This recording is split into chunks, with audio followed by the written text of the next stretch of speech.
Bonjour et bienvenue à une autre prédication de l'Église chrétienne évangélique En Chemin.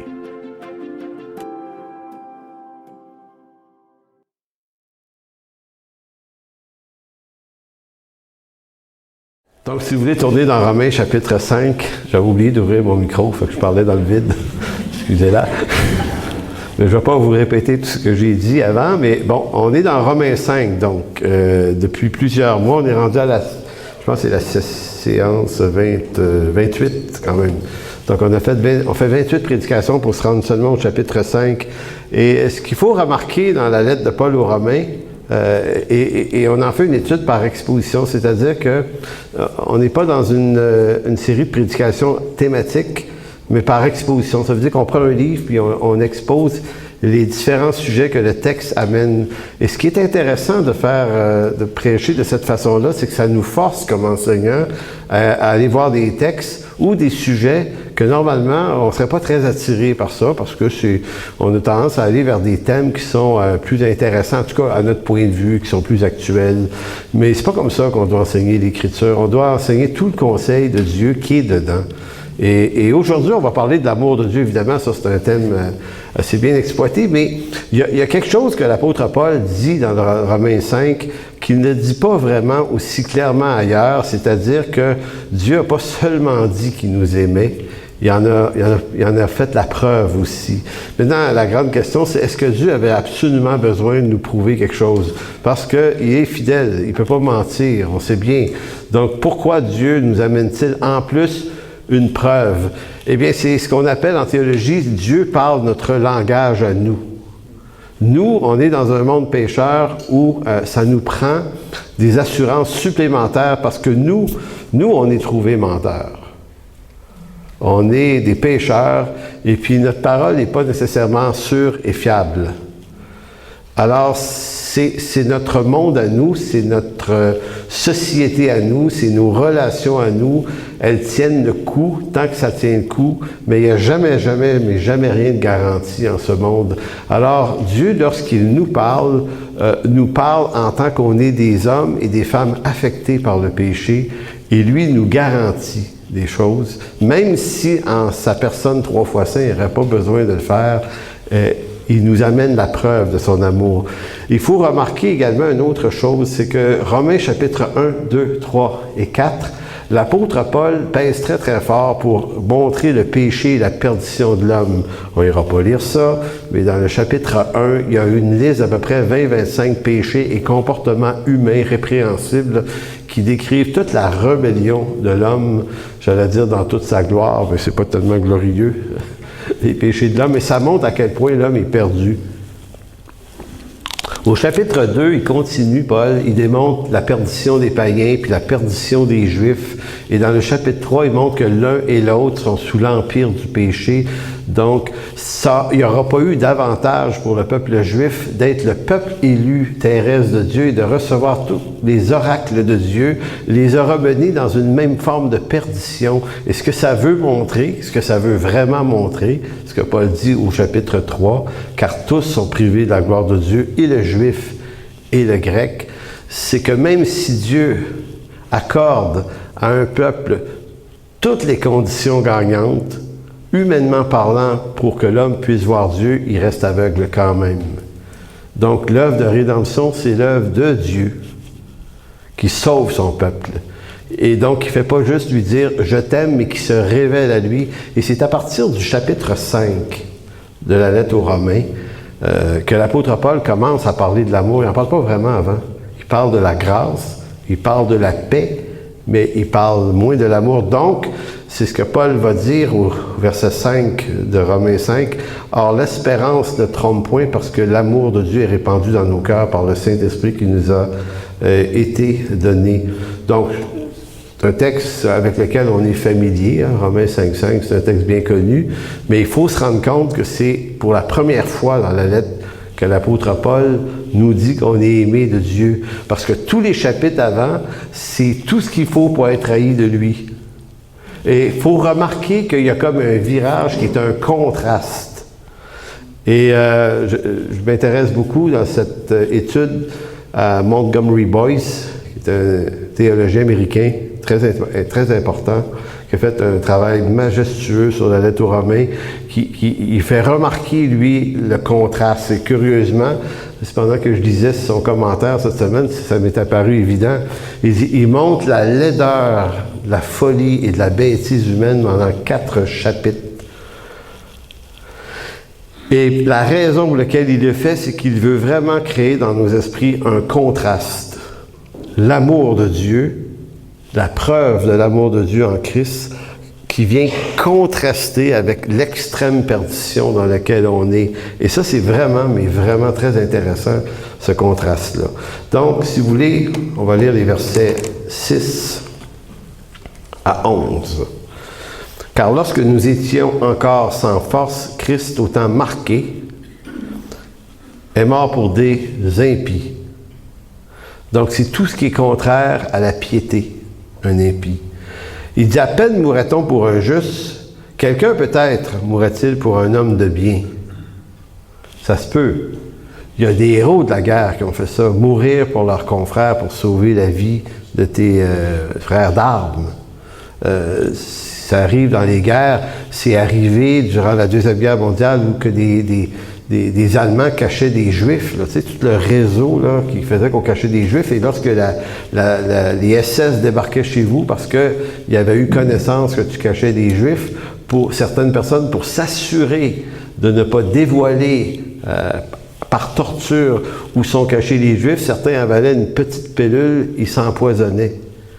C'est un suicide intentionnel et volontaire. On ne peut pas se suicider, mais dans ce cas-ci, comme disait Bonhoeffer, il y a un acte héroïque en donnant sa vie, parce qu'on sait très bien que si on reste vivant, ils vont nous faire cracher le morceau.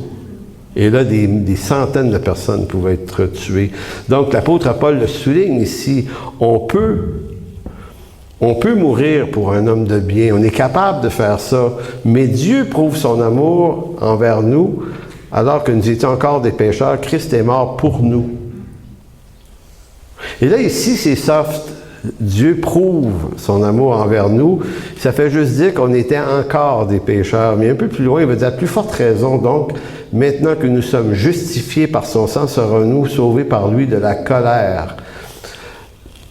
Il nous a sauvés alors qu'on était pécheurs, et en tant que pécheurs, nous étions destinés à la colère. Les choses importantes à savoir, c'est que on pourrait voir à travers ce texte-là et d'autres que la chose dont Dieu nous sauve, c'est de lui-même. Et là, ça peut être contrastant, on dit, ouais, non, Dieu est juste amour. Là. Non, Dieu est aussi en colère. Le jugement qui nous est destiné, si on n'est pas avec le sang de Christ, si on n'a pas reçu ça, ben il reste la colère, mais c'est la colère, c'est pas la colère du diable, là. Lui-même va faire face à la colère et au jugement éternel de Dieu. Donc, quand on parle de Dieu, il ne faut pas le rendre unidimensionnel comme s'il n'était qu'une certaine chose et pas l'autre.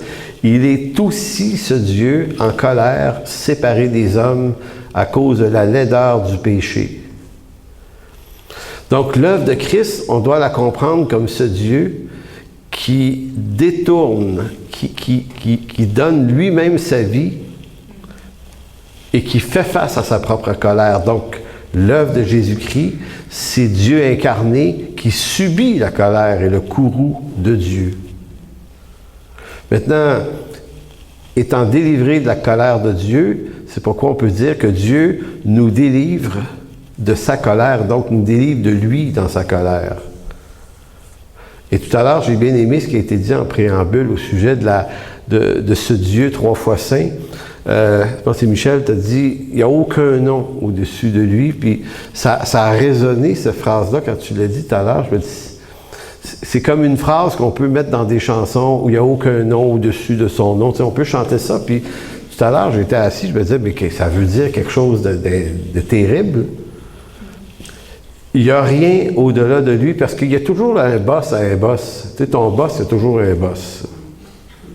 Hein? Puis il y a des boss partout. Puis il y a toujours quelqu'un au-dessus. Puis au-dessus du quelqu'un, il y a toujours quelqu'un. Et là, Tu vas jusqu'à où dans l'escalade du quelqu'un au-dessus, bien, à un moment donné, tu atteins la personne de Dieu. Et là, c'est comme si c'est le dernier étage. Tu ne peux pas aller plus haut. Tu n'as pas de recours au-dessus de lui. Rien. Puis c'est intéressant aujourd'hui parce que quand il nous est dit dans l'Apocalypse que Christ est l'alpha et l'oméga, c'est pas une formule insignifiante. Ça signifie que c'est à l'intérieur de Christ que c'est défini l'existence, la création, le temps. Il y a en dehors de Christ rien qui existe. Il n'y a rien avant, il n'y a rien après, et il n'y a rien au-delà de Jésus-Christ. Il n'y a rien. Ça ne s'imagine pas, humainement parlant, le rien. Ça ne veut rien dire. Cette semaine, j'écoutais un astrophysicien que j'ai découvert dernièrement, un Français qui s'appelle David Elbaz. Je ne sais pas si vous connaissez ce gars-là. Il est vraiment brillant, monsieur. Puis c'est un vulgarisateur scientifique qui nous parle de l'univers. Et puis, malgré que c'est vulgarisé, j'ai compris juste la moitié de ce qu'il dit. Mais c'est pas grave, j'ai compris l'autre moitié, ça valait la peine.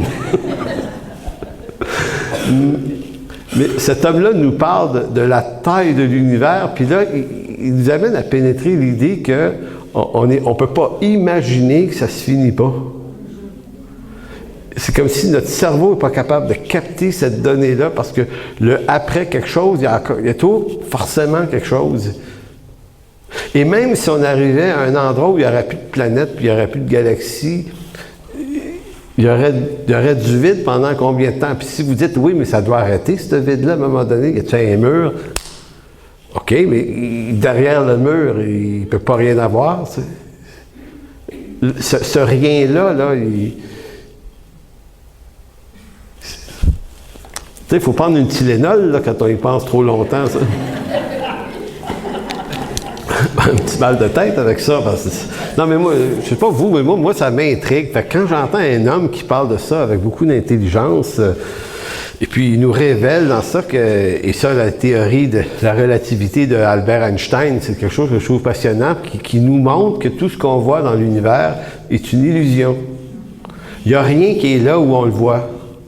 Parce que tout est courbe dans l'univers. Fait que la planète que tu vois là, elle est là. Puis l'autre que tu vois là n'est pas forcément plus là. Fait que lui, il dit, l'univers est la plus grande des illusions et pourtant, l'univers existe. Mais tout ce qu'on y voit n'est pas là où on le voit. Et quand j'écoutais ça, je me disais, waouh, c'est quand même... C'est un reflet sur notre vie, nos perceptions de la vie, de nous-mêmes, des autres, de ce monde. Tout est continuellement trompé par notre sens affaibli par le péché. On tire des constatations tellement faciles sur plein d'affaires parce qu'on pense avoir compris. Puis en écoutant le base, je me disais, ouais, on comprend vraiment pas grand-chose.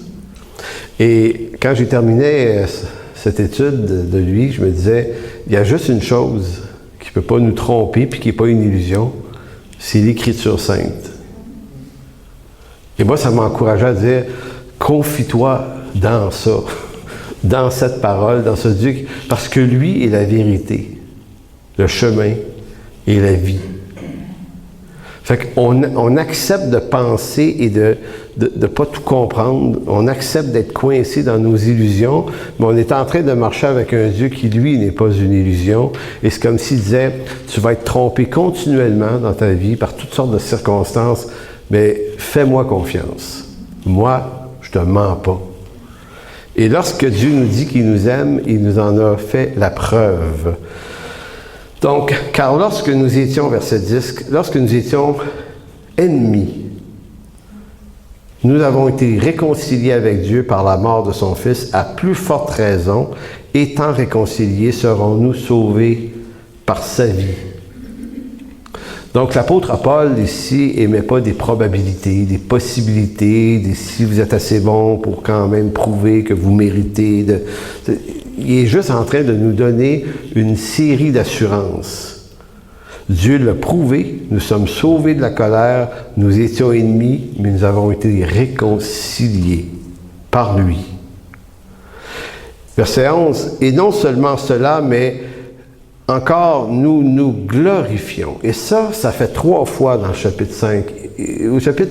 Au verset 2, il disait, « Nous nous glorifions en espérance de la gloire de Dieu. » Au verset 3, il disait, « Nous nous glorifions même des afflictions. » Puis ici, « Nous nous glorifions en Dieu par notre Seigneur Jésus-Christ, par qui nous avons maintenant obtenu la réconciliation. » Donc, nous nous glorifions, là, pour se mettre ça en québécois, c'est ça. Nous nous vantons d'être des réconciliés. Nous l'affirmons. Oui, c'est ça, c'est une fierté. C'est sûr, c'est pas peut-être. C'est sûr, sûr, sûr. Aujourd'hui, là, quoi qu'il m'arrive, là, quoi qu'il vous arrive, si vous lui appartenez, vous ne pouvez pas faire autrement que d'aboutir dans sa présence. Parce qu'il est fidèle. Et puisqu'on a été placé en Jésus-Christ, tout ce qui arrive à Jésus-Christ nous arrive. Et si lui est déjà habité dans un corps glorifié, eh bien, il ne peut pas nous arriver autre chose. Maintenant, on va parler de l'amour, mais je veux exploiter, c'est bon. Ouais, exploiter, je veux dire comme ça. Le fait que Dieu fasse preuve de son amour. Il en fait la preuve.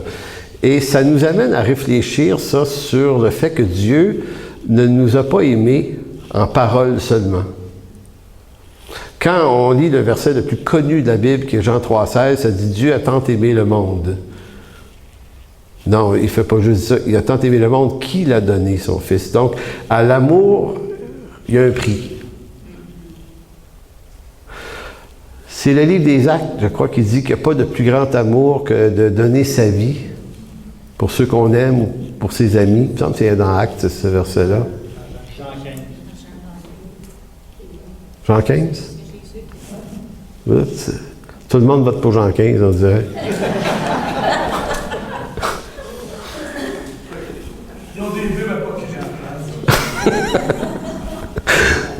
Il y a un autre passage dans Actes, en tout cas. Je tiens à mon point. Non, je pense que vous devez avoir raison, mais ça, je ne m'en souviens plus dans Jean 15, mais c'est quand même un texte qui est fort. Il n'y a pas de plus grand amour que de donner. Jean 15. Ah, merci Carole, merci. Merci. Je te parle plus, là, mais merci. Ah, merci beaucoup, Carole. C'est une joke, évidemment. C'est une joke. Donc, Jean 15, 13. Donc, dis-nous-le, là, tiens, comme il faut, là.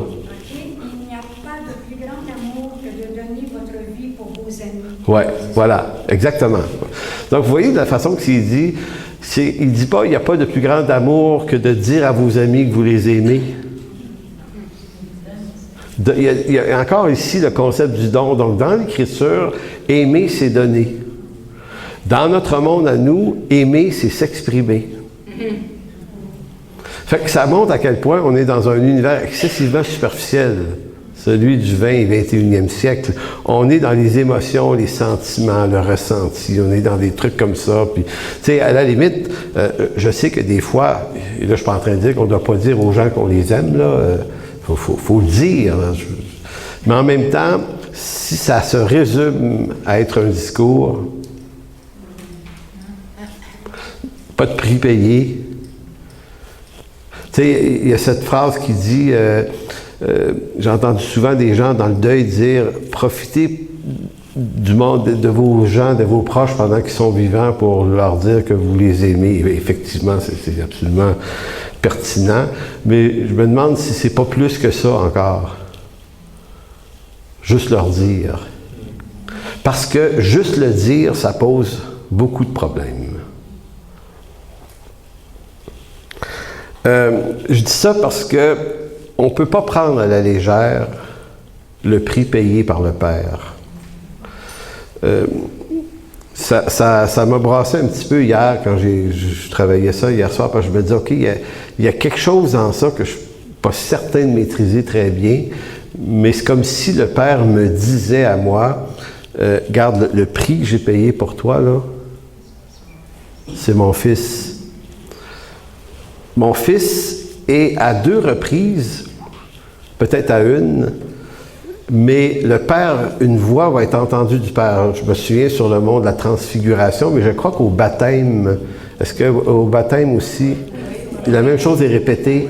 Voici mon Fils, bien-aimé, en qui j'ai mis toute mon affection. Donc, il y a comme un espèce d'avertissement solennel de Dieu dans cette déclaration-là, et c'est comme peut-être la première fois que je perçois l'autorité dans la déclaration. C'est comme si le Père disait, c'est pas n'importe quoi là, que je suis en train de vous donner, là. C'est pas juste mon Fils, c'est mon Fils en qui j'ai mis toute mon affection. Donc, il y a comme un avertissement dans ça, de prendre ça au sérieux. Même comme croyant, de ne pas être familier avec le Seigneur, avec ceux qu'il a sauvés, avec son Église, avec tout ce que Dieu donne dans sa bonté et dans sa grâce. Il y a quelque chose qui a coûté, si on se réunit aujourd'hui, ici, dans cette Église, c'est à cause de ce prix payé. Puis dans toute mon affection, je me suis dit, est-ce que Dieu a mis juste toute son affection dans le Fils, ou il a mis son affection pour nous dans son Fils? Comme si le Christ était le transport de l'amour du Père vers nous. Comme s'il disait, à travers lui, là, vous recevez toute mon affection. Ça peut vouloir dire ça aussi, je pense. Donc, il y a quelque chose de très fort dans ça. Donc, l'amour de Dieu qui coûte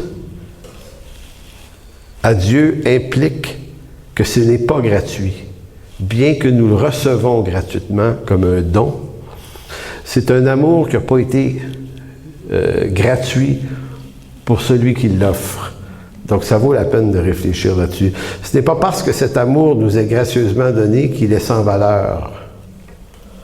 Tout comme dans les relations humaines, et l'application qu'on va faire, que je vais essayer de faire avec ça aujourd'hui, c'est de dire quel type d'application on peut maintenant en faire, parce que ce qui a été fait dans le modèle du Père par le Fils vers nous, on est appelé à le revivre entre nous. Probablement et sans doute avec le même sérieux. L'amour ne consiste pas seulement donc à dire à des gens qu'on les aime parce qu'on les connaît bien et qu'on trouve agréable de les côtoyer. L'amour que l'on porte aux gens, que nous prétendons aimer, devrait s'accompagner toujours d'un prix à payer pour maintenir cet amour et cette amitié. Un peu comme si fallait sortir de l'illusion que l'amour, c'est juste des mots. Je vais vous donner un exemple qui est assez particulier. Vous allez être un peu surpris de l'exemple que je vais vous donner, parce que c'est probablement la première fois que je vais aller là où je vais aller maintenant. Je vais vous parler de la crise qu'on a traversée il y a 2 ans et demi, mon épouse et moi et plusieurs autres. Cette crise nous a amenés à voir quelque chose qui, pendant des années de vie chrétienne, nous avait tout le temps échappé. C'est-à-dire la légèreté des rapports fraternels qu'on peut avoir dans une Église. La superficialité de la chose. Qu'on ne mesure pas quand on est dans ça parce que ça a l'air à tenir. Et à un moment donné, tu te dis, mais ça tient donc bien pas à grand-chose. Donc, suite à cette crise que nous avons traversée il y a 2 ans et demi, des gens nous ont dit qu'ils nous aimaient beaucoup. Mais ces paroles ont perdu leur sens parce que plusieurs de ces personnes n'ont rien fait de plus que nous dire qu'ils nous aimaient, et ce même si nous étions dans les moments les plus difficiles de nos vies. C'est quelque chose. Et si tu ne traverses pas une crise, tu la comprends pas, celle-là. Ça... Je dis, ben non, on t'aimait. Oui, mais le problème, c'est que, et le contraste, là où il est venu, il nous a sauté au visage, le contraste, c'est que des gens sont venus à notre secours. Et donc, il y a des gens pour qui l'amour, ça voulait dire quelque chose. Alors que pour d'autres, c'était juste dire, « Ah, on est bien désolé, hein, c'est donc de valeur. On vous aime tellement. Vous nous manquez. » C'est des mots qui sont affectueux en passant, c'est comme ça qu'on les entend. Mais s'il n'y avait pas des gens qui sont venus à notre secours, on n'aurait rien compris. L'amour, nous ne l'avons pas reçu de ceux qui disaient nous aimer, mais nous l'avons reçu de ceux qui sont venus nous secourir. Donc, dans cette crise, puis il y en a plusieurs ici d'entre vous qui faites partie de cette catégorie-là, qui nous ont appelés, hein? Qui sont venus chez nous. Il y en a qui nous ont invités à manger une pizza chez eux. Non, mais je ne veux pas nommer de nom, mais il y en a un qui est arrivé cogner chez nous le lendemain. Il dit, « Hey, comment tu vas? Il faut que je te parle. » OK, rester 3 heures dans mon salon, à jaser, puis d'autres dans les jours, puis les semaines, puis les soirs, puis... Et en même temps, il y avait des gens qui envoyaient des petits mots. « Ah, tellement désolé. C'est une valeur. Vous allez nous manquer. On vous aime. » Et là, moi, j'étais là, « OK, cool. » Mais il y avait une richesse qui venait de d'autres. Il y en a un qui m'a appelé de la Floride. Hey, il dit, je suis en vacances en Floride, mais il dit, ça perturbe mes vacances, la situation. Il dit, il faut que je te parle. Puis là, j'ai dit, c'est un long... Hey, c'est pas grave, la longue distance, il faut qu'on parle. Aujourd'hui, pendant 1h30, 2 heures. Puis quand il est revenu, il est venu me voir. Puis il m'a invité. Il dit, faut... Puis il y en a qui ont fait ça avec France, ma femme aussi. Puis il y en a qui ont fait ça, c'est pas tout seul à avoir été brassé dans cette histoire-là en passant, il y en a plein d'autres. Mais il y a des gens pour qui l'amour, c'était au-delà des mots, c'était des actes, c'était des gestes. C'était un prix. Et quand on a vu des gens payer ce prix-là, on s'est réellement senti aimé et apprécié. Et curieusement, tous les autres, on s'est retrouvés dans un... Comment vous dire? À ne pas savoir quoi en penser de ces gens-là. On dit, ils nous haïssent pas, là. Non, ils ne savaient pas, c'est sûr. Ils nous ont dit qu'ils nous aimaient, puis je le crois, là. Mais encore. Ils gardent une relation cordiale et sans substance. En quelque sorte. Donc, certains se sont trouvés des excuses, d'autres auraient voulu que nous aspergions toute l'affaire d'une grâce à bon marché, d'autres ont essayé de nous faire porter une partie de l'odieux du crime, d'autres ont simplement disparu sans jamais laisser de mots. Juste le grand vide. Des amis, là. Et là, je dis quelque chose, il y a plein de vous qui avez vécu des affaires de même. Le vide, des gens proches de toi, puis tout à coup, pouf! Tu dis, coudonc, l'église a-tu été enlevée, puis quelques autres sont partis?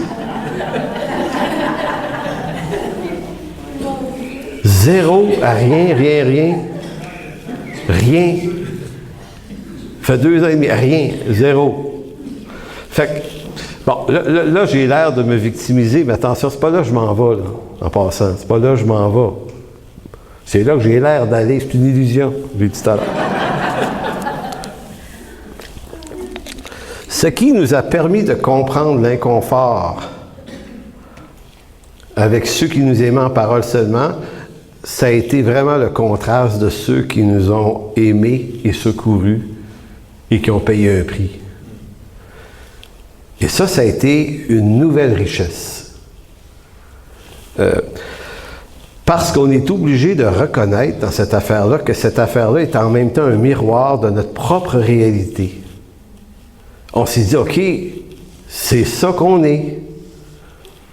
C'est pas juste eux, c'est ça qu'on est. C'est comme ça qu'on vit nos relations humaines. On vit ça de façon institutionnelle. Et là, on a jasé souvent de ça, on s'est dit, c'est à la fois ténébreux et éclatant de lumière. Je ne sais pas comment vous expliquer pourquoi c'est ces deux affaires-là en même temps. C'est d'une lumière aveuglante, mais ténébreuse, puis ça te témoigne pas juste du ténèbre des autres, parce que tu es aussi dans la machine, toi aussi. Tu as fait ça, toi aussi. J'ai fait ça, moi, d'autres. Avez-vous déjà fait ça, des gens? On a fait ça. Donc, c'est pour ça que c'est pas la peine de se victimiser, là. C'est plutôt une prise de conscience qu'on doit faire dans nos relations humaines. Se dire, hey, OK, on ne sait pas aimer. En tout cas, on ne sait pas très bien. Oui, il y a des gens qui ont su le faire en passant, je ne vais pas effacer ça, mais moi, je suis très, très, très conscient qu'il est arrivé des affaires, puis on a fermé à off notre conscience. Vous savez qu'une des paroles les plus fortes que j'ai entendues dans le cinéma américain, c'est dans un film qu'on a écouté dernièrement, que j'avais déjà vu 2-3 fois, qui s'appelle « Les Bonnes » ou « Les Servantes ». C'est ça, France, le nom du film qu'on a vu? « The Help ». Mais en français, c'est quoi le nom? Mais tu sais, c'est quoi le film? Tu sais, les bonnes, là, dans une ville américaine, là, qui sont des bonnes, qui s'occupent des maisons de riches, là. Des helps en anglais, mais le film existe en français. En tout cas, bref, ça raconte l'histoire d'une ville de Blancs qui se croyait pas raciste. Il était convaincu qu'il n'était pas raciste. Donc, il se trouvait gentil, il engageait des bonnes noires pour faire le ménage, mais il se trouvait généreux et bon avec eux, fait qu'il leur a fait une salle de bain séparée de la leur, tu sais, ce qui est de la ségrégation, complètement. La douleur des sentiments, c'est ça. Et dans ce film-là, il y a une jeune fille qui vient de ce ville-là, sa mère est là, puis ses parents, tout ça, puis elle est partie pendant des années étudier à New York, elle revient. Je vous raconte un film, là, ça n'a pas de bon sens, mais je vais le raconter pareil, ça arrive des fois. Non, mais c'est parce qu'il y a une phrase dans ce film-là qui m'a snappé. La première fois que j'ai vu ce film-là, c'était à Chicago. Des fois, je vais voir un film à Chicago.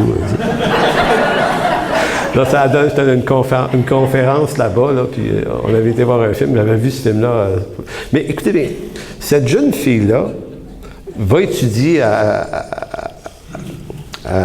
New York en journalisme, elle revient dans cette ville-là, puis la bonne qui a pris soin d'elle quand elle était petite, n'est plus là. Fait qu'elle dit à sa mère, elle est où? Puis là, sa mère est mal à l'aise. Ah, mais tu sais, bon, regarde, elle était vieille, elle est partie chez eux, blablabla, Puis là, cette jeune femme-là, journaliste, elle aimait beaucoup cette bonne-là. C'est elle qui a pris soin d'elle pendant toute son enfance. Elle dit, oui, mais moi, je veux la voir. C'est comme ma seconde mère. Puis là, ça a vraiment dit, ah, mais tu sais, ouais, elle est partie. Puis là, elle a fini par apprendre qu'elle était morte. Puis là, la jeune fille, elle est troublée. Elle dit, pourquoi tu m'as jamais dit qu'elle était morte? C'était important. Là, vous voyez-vous le problème, là? Ouais, mais tu sais, c'est important, mais bon... Et là, cette jeune femme-là écrit un livre. Elle va chercher les témoignages de toutes les bonnes de la ville, puis de tout ce qu'ils vivent, puis ça devient un best-seller, elle publie ça. Et là, sa mère est troublée, parce qu'elle sait que sa fille a raison dans ce qu'elle raconte dans le livre. Mais elle, cette mère-là, elle n'a jamais été à la hauteur. Elle a joué le jeu ce qu'on appelle le peer pressure, tu sais. En fait, cette vieille bonne-là, elle l'avait congédiée parce qu'elle était rentrée par la mauvaise porte de la maison, puis elle avait abouti dans un salon où elle n'était pas supposée d'être. 3 fois idiot comme raison, mais ça avait fait une petite histoire avec les madames de salon. Puis elle l'a congédiée, puis quand la jeune fille apprend ça, que c'est ça qui est arrivé, elle est en colère après sa mère. Elle dit « J'en reviens pas, maman, que tu aies fait ça. Tu lui as brisé le cœur à cette femme-là. » Et là, le film, là, ça te ramasse, ce film-là, là, parce que t'es là, OK. Mais qu'est-ce qui te ramasse dans ça? C'est pas juste l'histoire qui se passe à l'écran, c'est que si tu es intelligent, tu écoutes ce film-là, puis tu dis, OK, il y a un miroir là, de ça, là. Notre conscience, on en fait quoi, là? Dans des situations qui n'ont pas de bon sens? Comme celle d'une injustice portée sur quelqu'un ou comme quelqu'un. Fait que toute l'histoire finit que, et c'est là la phrase la plus punchée que j'ai entendue dans le cinéma de ma vie, la jeune fille publie son livre, la mère est troublée, puis elle vit comme une espèce de repentance, tellement que ça la bouge. Puis un jour, elle dit à sa fille, elle dit, ma fille, elle dit, je suis fière de toi parce que le courage avait quitté cette maison, mais toi, tu l'as ramené.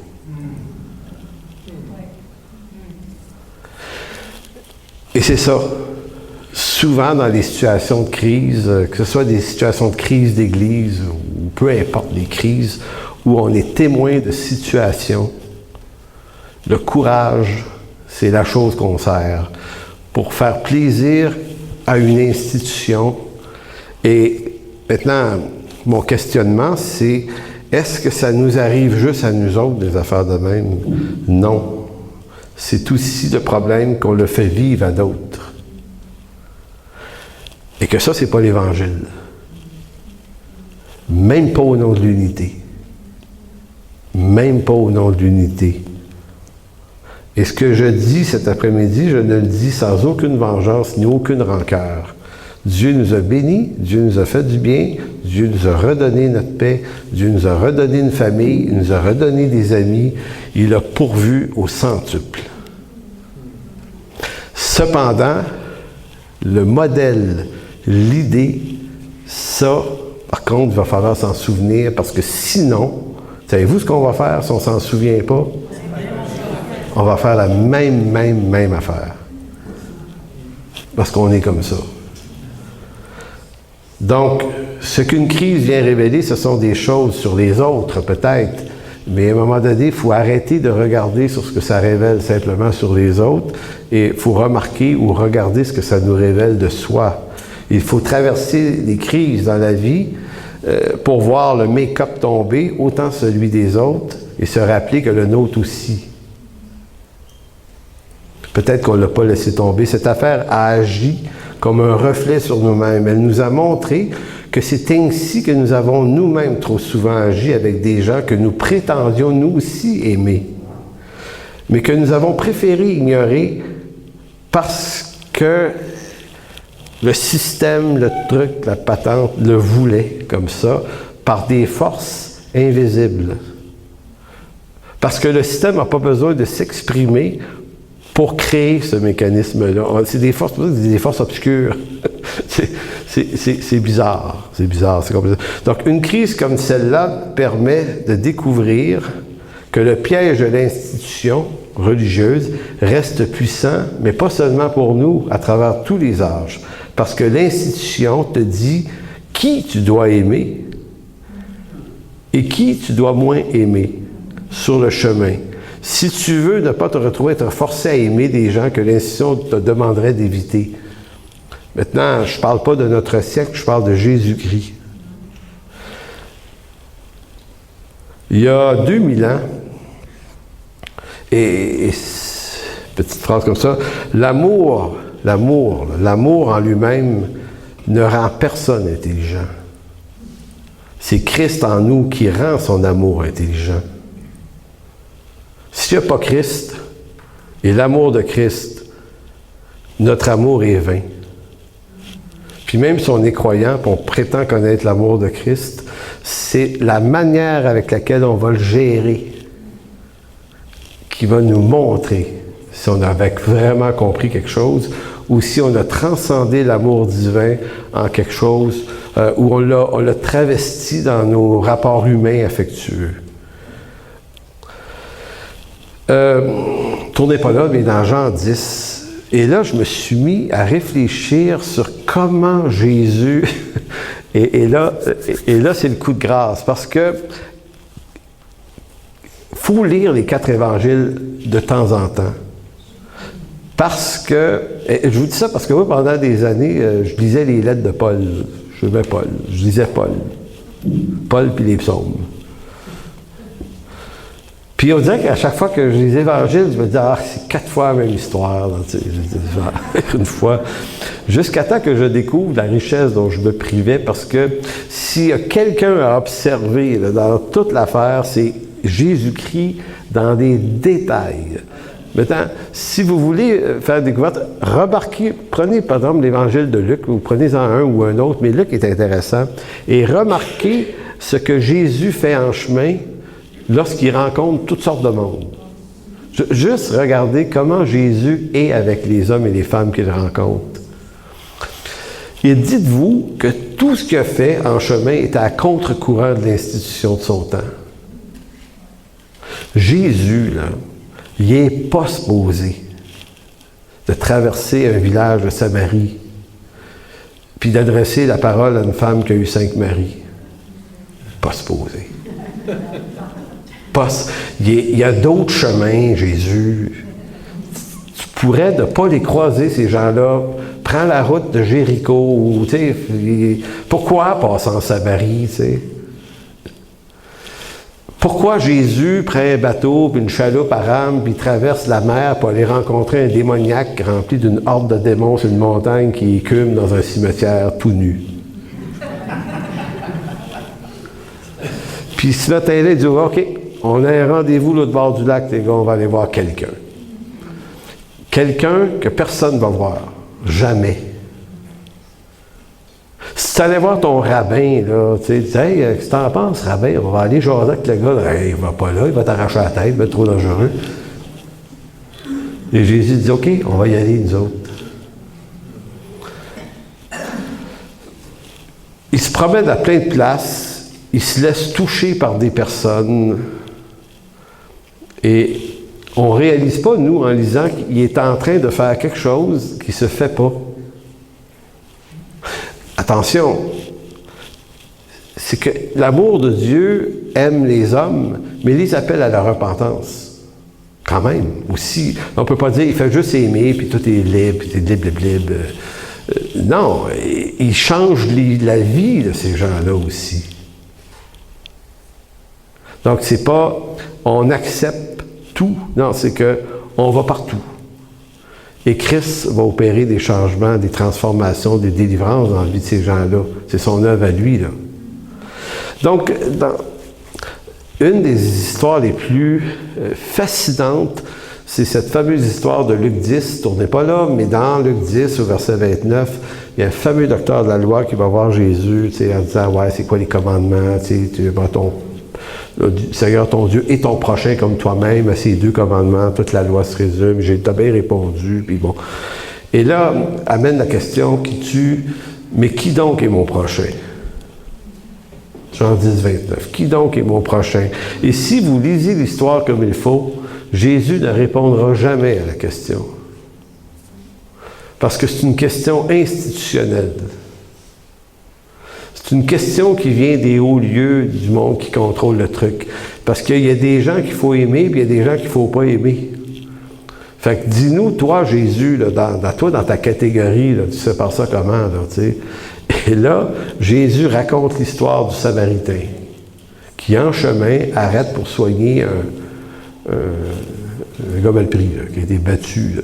Et il fait exprès de nous dire qu'il y avait des prêtres qui étaient passés par là, des sacrificateurs, toute la gang qui ont tout passé, mais les autres étaient occupés avec les questions théologiques et religieuses. Ils s'en allaient au temple faire leur office. Et Jésus fait exprès de mettre ça, comment vous dire, aussi scandaleux que possible, aussi contrastant que possible.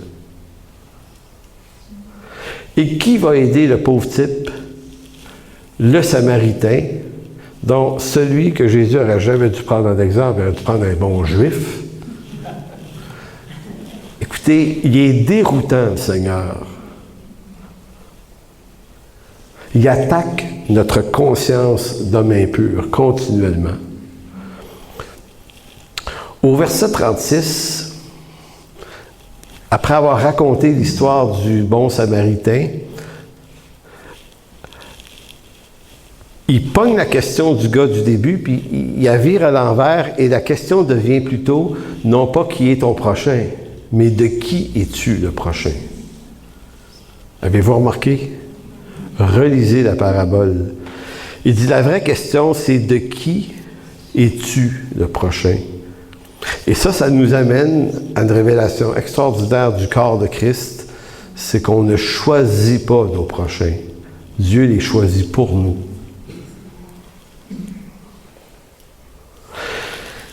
Et le prochain, ça peut être le gars qui s'est fait abattre sur le bord de la rue, ça peut être un Samaritain, ça peut être n'importe qui. Puis l'amour de Dieu, là, va aussi loin que ça. Vous avez la même chose, une histoire semblable dans Matthieu 5, 43, qui dit, vous avez appris qu'il a été dit, tu aimeras ton prochain et tu haïras ton ennemi. Donc Jésus dit, vous dites ça. Mais moi, je vous dis, aimez vos ennemis, bénissez ceux qui vous maudissent, faites du bien à ceux qui vous haïssent, et priez pour ceux qui vous maltraitent et qui vous persécutent. Ici, l'ennemi étant l'incroyant, généralement, dans ce discours-là. Ce que ça vient nous lancer comme message, ce que ça vient vraiment nous lancer comme message, c'est que l'amour, là, c'est pas des mots. Tu sais, dans l'élocution de Matthieu 5, à partir du verset 40, c'est toute l'histoire que si tu aimes ton ennemi, tu vas probablement lui donner ta tunique aussi. Tu vas peut-être faire 1 000 de plus. Jésus est toujours en train de nous dire, si tu veux aimer les gens, ça va te coûter quelque chose. Puis ça va peut-être te coûter d'avoir assez de dignité et de courage pour ne pas te la fermer devant des injustices qui arrivent à des gens autour de toi. Au risque de perdre. C'est pas grave. Parce que ce qui est grave, c'est d'avoir rien dit. Et là, je ne parle pas de pandémie, on pourrait aller là, c'est pas là. Moi, je parle de le Dieu qui aime des gens. Lui, elle. Je termine par un passage de 1 Jean 3, 18. C'est là qu'on voit que l'Écriture est cohérente parce que Jean, et c'est la version sommaire qui dit « Mes enfants, que votre amour ne se limite pas à des discours et à de belles paroles, mais qu'il se traduise par des actes accomplis dans la vérité. C'est ainsi que nous saurons que nous appartenons à la vérité et nous rassurerons notre cœur devant Dieu. » C'est vraiment fort, cette déclaration-là. En d'autres mots, Jean n'est pas juste en train de dire que notre amour ne soit pas juste en parole, mais il est en train de dire l'impact que ça va avoir sur nos propres cœurs. Ça va nous rassurer. En d'autres mots, le courage, là, c'est quelque chose de bon. Donc, l'amour de type adamique est un amour de paroles et de mots qui ne coûtent rien ou très peu. Ce sont juste des mots qui nous gardent captifs des limites que le milieu, l'institution place sur nous, alors que l'amour de Christ, lui, nous affranchit du vide, des mots vides de sens. C'est pas grave. Mais attention, aimer comme le Christ aime peut nous conduire au mépris, car aimer comme il a aimé nous oblige à sortir des sentiers battus pour aimer l'autre dans sa condition, le secourir. L'autre, qui doit tout de même être mené à la repentance, si tel est le cas, parce que l'amour de Dieu délivre aussi. Il fait du bien à celui qui est secouru. En conclusion, je vais vous lire un texte de Louise. Elle a mis ça sur la page privée ce matin, en référence, parce que j'avais mis un petit texte sur la prédication d'aujourd'hui, puis elle a mis un très, très beau texte, et je vous le lis. « Nous sommes appelés à aimer comme il aime. Ceux qui répondent à cet appel doivent surmonter la crainte d'aimer, car l'amour alors cesse d'être un sentiment, mais devient une décision. » Tu me permets-tu de dire courageuse? Décision courageuse. Cela veut dire qu'on aimera sans attendre rien en retour, gratuitement, généreusement, en sachant d'avance que notre amour sera souvent rejeté, incompris, abusé, trahi, et en ceci, nous communierons aux souffrances de Christ. Amen. Merci Louise pour ce texte merveilleux. Alors, merci Père de bénir cette journée. Seigneur, ce qu'on est en train de se dire aujourd'hui, c'est qu'on a tout ce qu'il faut dans nos cœurs pour haïr. La description que j'ai faite aujourd'hui n'est pas une accusation. Elle est une description de nos propres cœurs à tous. C'est ainsi qu'on s'aime, malheureusement. Malheureusement. Alors Seigneur, ce qu'on te demande cet après-midi, c'est de nous donner cet amour par ton Saint-Esprit. L'amour qui, par toi, nous communique ton intelligence relationnelle.